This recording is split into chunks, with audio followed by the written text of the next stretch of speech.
आगमधारा के पुण्यार्चक हैं सुव्रत पंथ, देवकृत पंथ, पुणे।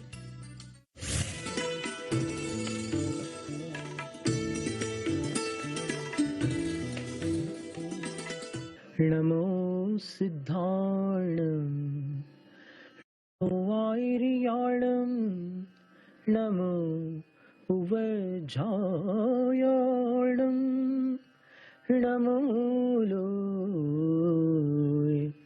सवसाहूणम्।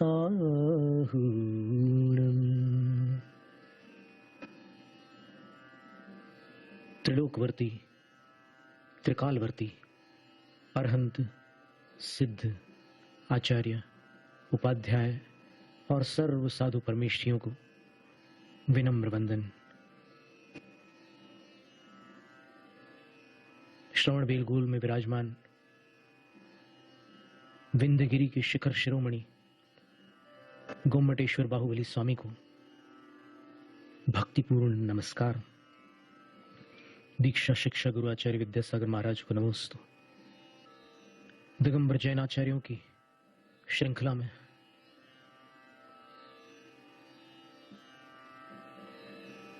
विद्वत्ता के सिद्धांत चक्रवर्ती आचार्य नेमिचंद्र स्वामी, जिन्होंने गुम्मटसार जीवकांड, गुम्मटसार कर्मकांड, लब्धिसार क्षपणासार और त्रिलोकसार जैसे दुरूह ग्रंथों की रचना की और गोमटेश अठय, गोमटेश स्वामी का यह अष्टक रचा। इस पवित्र क्षेत्र में उसी गोमटेश अष्टक का स्वाध्याय श्रृंखलाबद्ध गतिमान है। प्राकृत भाषा में 11 अक्षर वाले उपजाति छंद में यह स्तोत्र आचार्य श्री ने निबद्ध किया है। 8 काव्य है इसलिए अष्टक।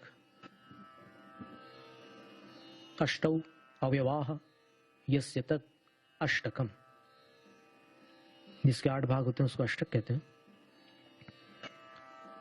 तो इसके प्रथम 3 काव्यों का स्वाध्याय अपन ने किया था। आज भगवान की शोभा का ऊपर से नीचे तक वर्णन करने वाले आचार्य नेमिचंद सिद्धांत चक्रवर्ती चतुर्थ काव्य में देखिए क्या कहते हैं।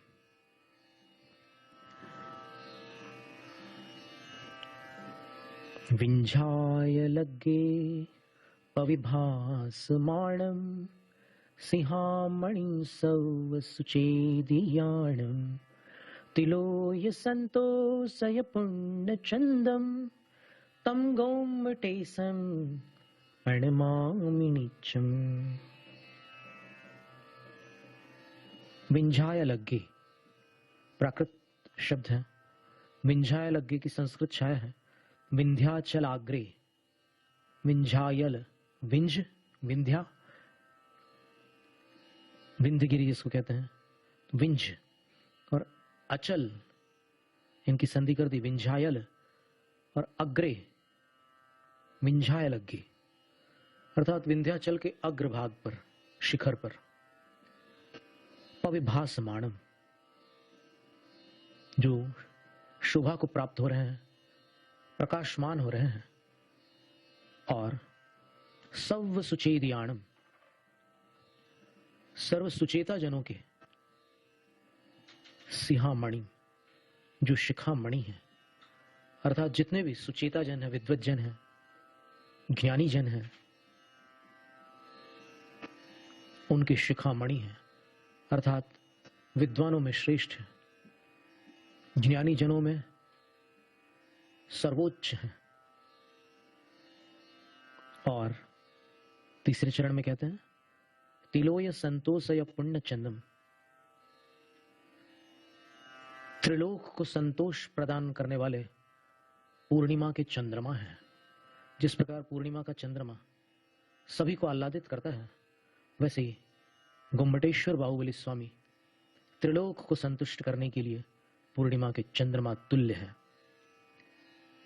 तो ऐसे 3 विशेषताओं वाले इन 3 पंक्तियों में जो वर्णन किया है, विंध्याचल के अग्रभाग पर अर्थात विंध्यगिरी के शिखर पर जो प्रकाशमान है, शोभमान है, जो सर्व सुचेता जनों के शिखामणि है, जो त्रिलोक को संतोष प्रदान करने वाले पूर्णिमा के चंद्रमा तुल्य है। तम गोमटेशम प्रणमामि नित्यम, उन गोमटेश को मैं नेमिचंद्राचार्य नित्य प्रणाम करता हूं। प्रतिमा का इतिहास पूर्व वृत्तांतों में आ चुका है और काल शुद्धि का महत्व भी प्रकरणवश आचार्य जिनसेन स्वामी के वचनानुसार प्रस्तुत किया गया। अन्य स्थानों पर भी धवल आदि ग्रंथों में स्वाध्याय हेतु काल शुद्धि का वर्णन है। प्रतिष्ठा मुहूर्त की अपनी काल शुद्धि अलग होती है। आचार्य जिनसेन स्वामी के वचनानुसार अपन ने देखा कि दीक्षा मुहूर्त जो होता है वहां पर भी काल शुद्धि महत्व रखती है। एक बार आचार्य शांति सागर महाराज श्री से किसी विद्वान ने पूछा कि आचार्य श्री, आप भी ज्योतिष वगैरह पर विश्वास करते हो? कि क्या कर रहे हो आप, कुंडली वगैरह क्या देख रहे हो? आचार्य श्री बोले कि मुनि दीक्षा हंसी खेल नहीं है। यदि अनुचित काल में दीक्षा दी जाती है तो शिष्य का अहित हो सकता है। इसलिए हम जो विधि शास्त्रों में आई है उसके अनुसार काल शुद्धि का ध्यान रखते हैं। आचार सार ग्रंथ में बतलाया कि दीक्षा मंदिर के किस भाग में दी जाती है। यदि मंदिर में दीक्षा हो रही हो तो जहां तहां बैठाल करके दीक्षा नहीं दी जा सकती, उसका एक निर्दिष्ट स्थान है। फिर शुक्र संबंधी कुछ निषेधात्मक निर्देश भी वहां पर दिए हुए हैं। यानी दीक्षा लग्न स्थिर लग्न हो तो उत्तम है, लेकिन स्थिर लग्न में वह शुक्र ग्रह से संबंध रखने वाली लग्न न हो। यानी वृषभ लग्न में दीक्षा नहीं दी जाती। ऐसी बहुत सारी बातें उल्लिखित हैं। तो इसलिए आचार्य जिनसेन स्वामी ने कहा था कि इन पूर्व आचार्यों की, वृद्ध पुरुषों की परिपाटी का आदर करते हुए दीक्षा दी जाती है तो वह आचार्य भी पूर्व परंपरा संबंधी विनय रखने वाले आचार्य माने जाते हैं। ऐसी सब चर्चाएं थी। तो मूल विषय तो यह था कि यहां पर जो प्रतिष्ठा हुई गोमटेश्वर भगवान की, वो मध्य रात्रि से पूर्व हुई थी और चैत्र शुक्ला पंचमी की तिथि थी। और अब भी रथोत्सव यहां पर बड़ी भव्यता के साथ प्रतिवर्ष आयोजित होता है उसकी स्मृति में।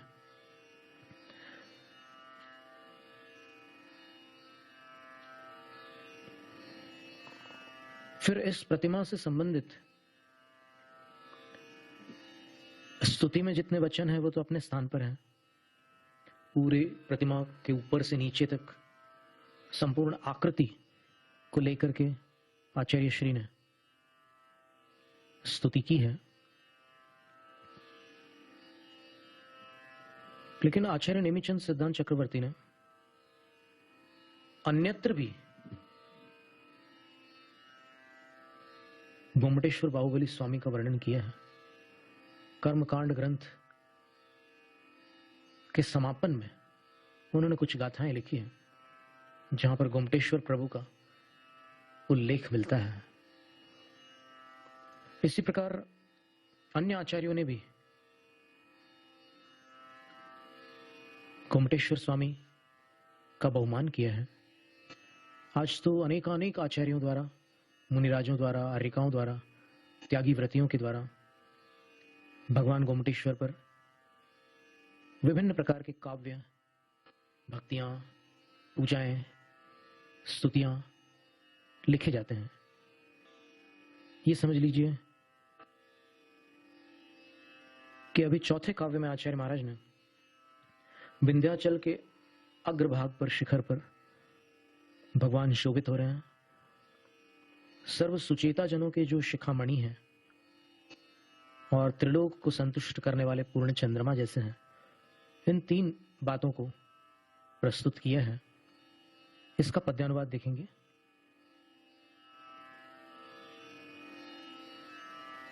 मूल राग यमन में था और ये पद्यानुवाद हंस ध्वनि है।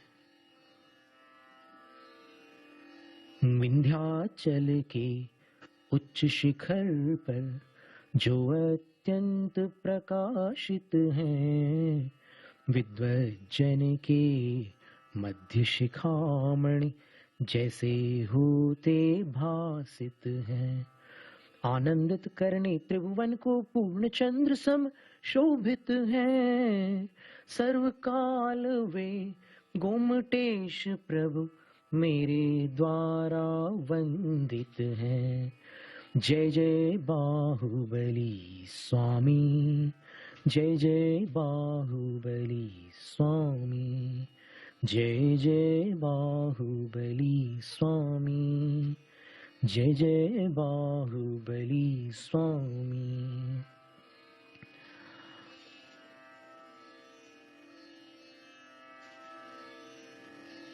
जिन बिंब की प्रतिष्ठा को लेकर सन 1981 में हमारे धर्म गुरु जिनेंद्र वर्णी जी ने भोपाल में बड़ी सुंदर बात कही थी। उन्होंने एक बात रखी कि पुराने मंदिरों में और पुरानी प्रतिमाओं में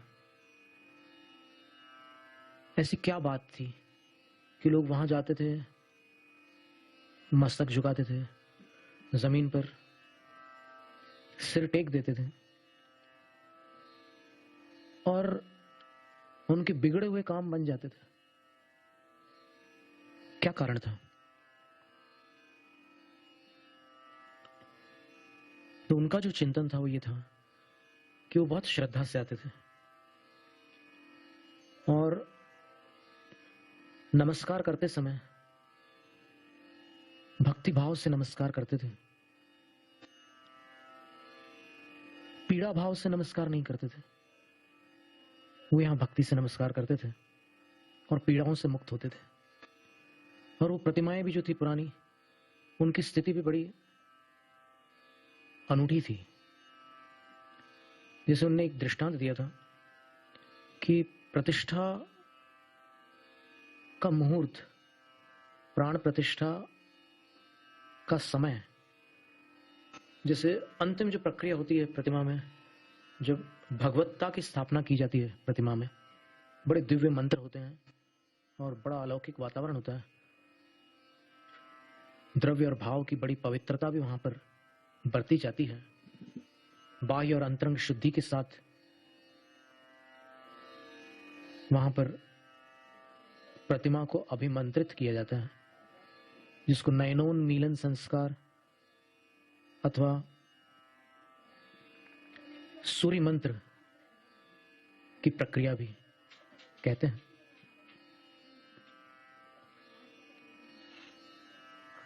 तो उस प्रक्रिया में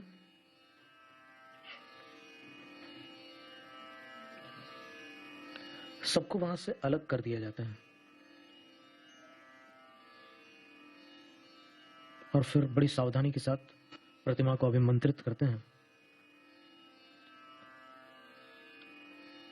पर जिनेंद्र वर्णी जी का कहना था कि वो तो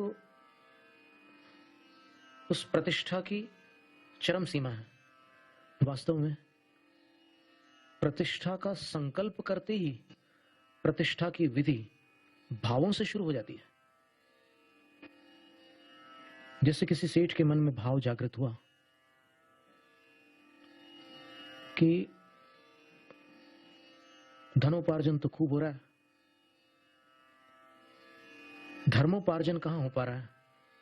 काश हमारे यहां भी एक भव्य मंदिर होता, एक जिनालय होता, तो हम भी भक्ति करते, अभिषेक करते, पूजा करते, ध्यान करते, स्वाध्याय करते, जाप करते, विधान करते, अनुष्ठान करते, बहुत कुछ करते। लेकिन इसकी कमी है। हमारी नगरी मंदिर की अपेक्षा से सुनी है, ऐसा विचार उसके मन में आता है। और फिर दिखता है कि मेरी पूंजी कितनी है अगर एक भव्य मंदिर बनाना है तो फिर मुझे उसकी व्यवस्था भी देखनी होगी, आर्थिक व्यवस्था। और फिर वो सब देख लेता है और निर्णय करता है कि जीवन में यह कार्य तो मैं कर ही लूं, जब तक मेरी आयु है तब तक ये कार्य तो मैं कर ही लूं। निर्णय करने के बाद वो तद विषयक अर्थात उस विषय से संबंध रखने वाले जो जानकार हैं उनसे संपर्क करता है। बड़े बड़े विद्वान हैं, बड़े बड़े गुरुजन हैं, आचार्य हैं, उपाध्याय, साधु, गणनीयारिका, संगस्तारिकाएं, शिल्लक शिल्लिकाएं, जो जो विद्वान है उस विषय के जानकार हैं, उन सब से मिल मिल करके अपनी भावनाओं को प्रकट करता है। और फिर उस शिल्पकार की खोज करता है जो उसकी भावनाओं में छवि उसकी दृष्टि में आई थी, वैसी छवि को साकार करने वाले किसी शिल्पकार की खोज करता है। पता चलता है कि है कोई वहां पर, बहुत सुंदर कारीगरी करता है। तो सेठ उनके पास जाता है, उसको अपने पास नहीं बुलाता, वो स्वयं उसके पास जाता है और वहां जाकर देखता है, व्यस्त है, प्रतीक्षा करता है।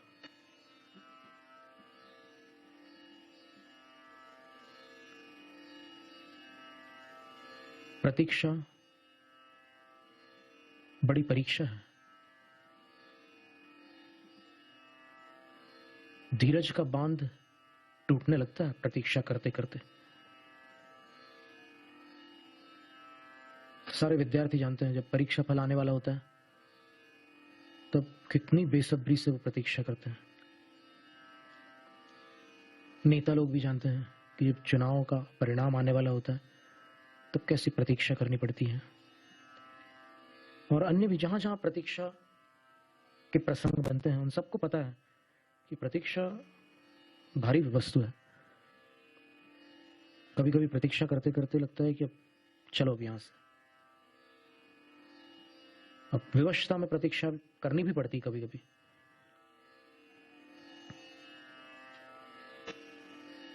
न्यायालयों में जो मामले जाते हैं उनका परिणाम आने के लिए कितनी प्रतीक्षा करनी पड़ती है। तो सेठ जी प्रतीक्षा करते हैं,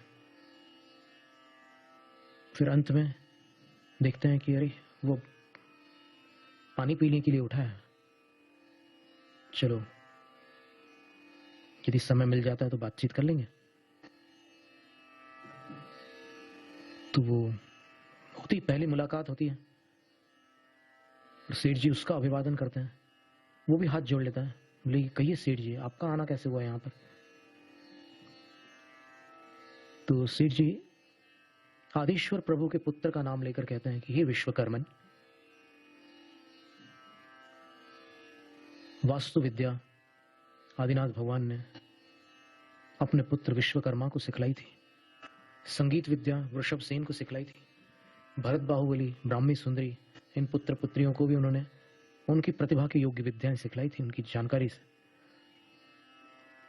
विश्वकर्मा तो विश्व प्रसिद्ध है, सब लोग जानते हैं कि ये शिल्पकार, वास्तु के निर्माता है। तो उनके नाम से इस कारीगर को जो कलयुग में जन्मा है सेठ जी पुकारते हैं, हे विश्वकर्मन, मैं आज तुम्हारे पास कुछ मांगने आया हूं। तो कारीगर बोलता है कि सेठ जी आप कैसी बात करते हैं, हम लोग छोटे लोग हैं, आप इतने बड़े सेठ होकर मुझसे क्या मांगोगे और मैं क्या दे पाऊंगा। बोले नहीं, तुम छोटे नहीं हो, तुम पाषाण से अपनी कारीगरी, अपनी कुशलता द्वारा भगवान बनाते हो, तुम मूर्ति का निर्माण करते हो। मुझे भगवान की मूर्ति चाहिए, इसलिए मैं तुम्हारे पास आया हूं। कारीगर कहता है कि सेठ जी, समझने में थोड़ा सा अंतर पड़ रहा है। वास्तव में मैं भगवान को कैसे बना सकता हूं? भगवान को मैं तो क्या, कोई नहीं बना सकता। अगर भगवान को किसी ने बना लिया तो वो बनावटी हो जाएंगे। भगवान भगवान इसलिए हैं क्योंकि कोई उनको बना नहीं सकता।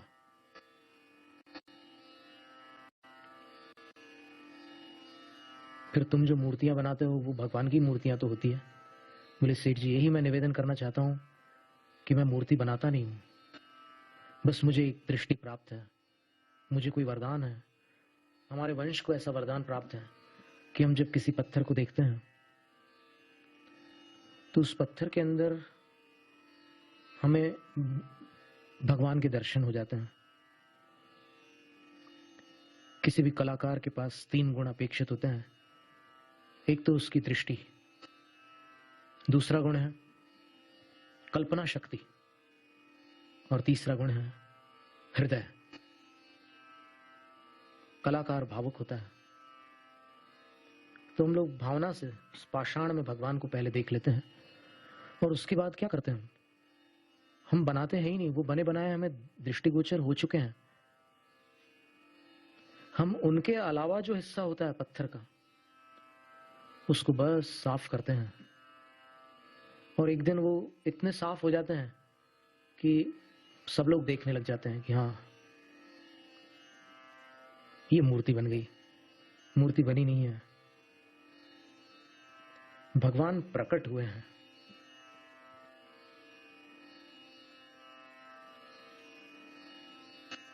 तो सेठ जी बोलते हैं कि इतनी रहस्यपूर्ण बात तुमने मुझे बतलाई, मेरा आना सार्थक हुआ। अब मैं आशा करता हूं कि आप मुझे निराश नहीं करोगे। मूर्तिकार कहते हैं कि जी सेठ जी, आपकी भावना, आपकी शैली, आपका बर्ताव देखकर मैं किसी कीमत पर नकार नहीं सकता। मैं अवश्य ये कार्य संपन्न करूंगा। तो सेठ जी बोलते हैं कि क्या मुझे तुम ये बताओगे कि यहां पड़ी हुई इतने सारे चट्टानों में कौन सी चट्टान में तुम्हें मेरे प्रभु दिख रहे हैं? तो वो सेठ जी को अपने साथ ले जाते हैं और सेठ जी अपने पादत्राण, पैरों में पहनने वाली जो वस्तुएं होती है, उनको दूर रख करके फिर उस स्थान पर जाता है जिस पवित्र स्थान से आराध्य प्रकट होने वाले हैं। अभी काल बहुत शेष है, लेकिन तब भी उस स्थान का आदर करते हुए सेठ जी जाते हैं और वो अनेक पाषाणों को देखता है। और सेठ जी के वार्तालाप से उसने अनुमान लगा लिया था कि कैसे भगवान इनको इष्ट होंगे। और फिर एक चट्टान के पास आकर के रुकता है, पल भर के लिए उस चट्टान को निहारता है और फिर ऐसे हाथ जोड़ता है। कुछ दिखता नहीं है उस पत्थर में। और उसके बाद सेठ जी बोलते हैं कि मेरे योग्य कोई,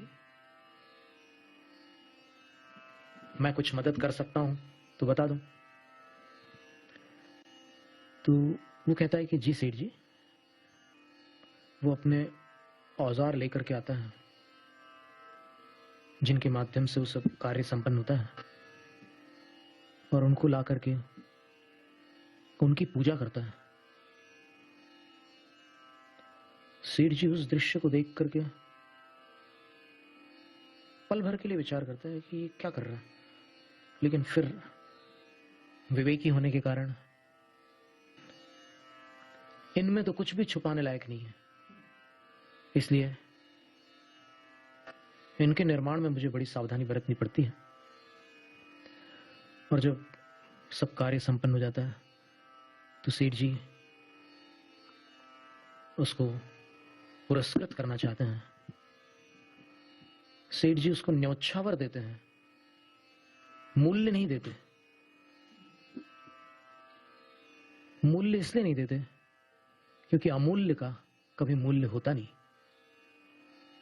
और बड़े आग्रह के साथ देते हैं उसको, बहुत उत्सव मनाते हैं। और फिर वो जो प्रतिमा को लाने वाला, पहले छकड़ों पर आती थी प्रतिमा, अब तो बड़ी बड़ी गाड़ियां आ गई हैं। तो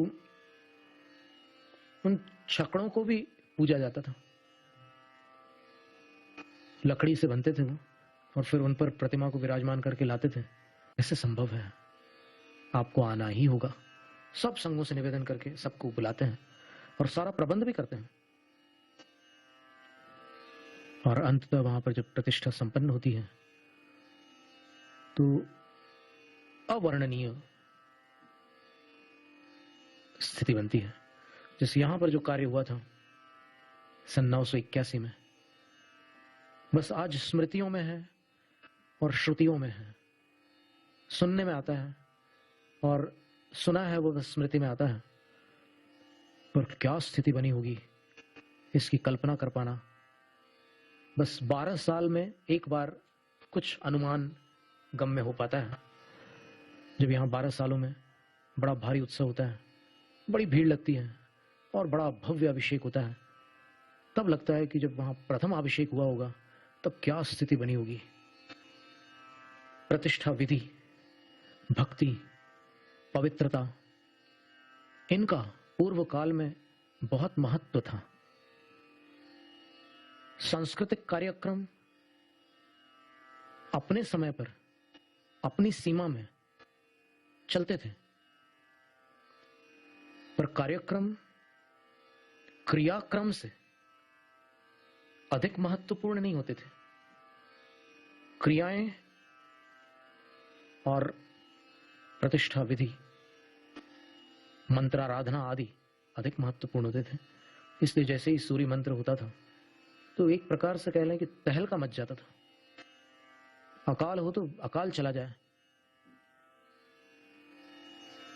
असाध्य रोगी स्वस्थ हो जाए, और ऐसे अनेक अनेक अतिशय होते थे, चमत्कार होते थे। तो बस उसका स्मरण आता है जब भगवान के दर्शन करते हैं। तो ऐसी पवित्र विधि में जो ये प्रतिष्ठा हुई उसका आज तक प्रभाव है। पूरे विश्व में जैन प्रतिमाओं में एक प्रतिमा का नाम विख्यात है, गोमटेश्वर बाहुबली। जय गोमटेश। जैनम जयतु शासनम, जैनम जयतु शासनम, जैनम जयतु शासनम।